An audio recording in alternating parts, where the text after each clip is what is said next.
Hello guys, el día de hoy estuvimos trabajando con esta página, page number 94, and we have to make make a hexagon. Okay, we have to cut out and paste some of the shapes that we have on the back of the book para que formen este hexagon. So let's go. Vamos en la parte de atrás. Ahí vamos. Para recortar cuáles figuras necesitamos. Yo les decía en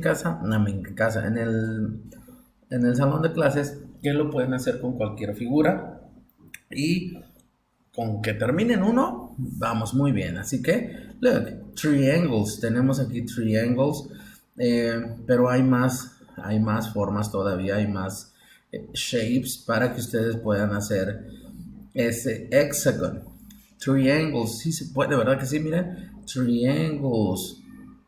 Acá está hecho de two trapezoids. Muy bien. Aquí puede ser, ¿qué? Un o tres diamonds. Pueden ser three diamonds para que completen su trabajo. Así que vamos a ir viendo cuáles figuras les quedan para que lo puedan realizar. Bueno, y esto fue lo que estuvimos haciendo. Nos vemos el día de mañana, tomorrow, Thursday. See you later. Bye bye.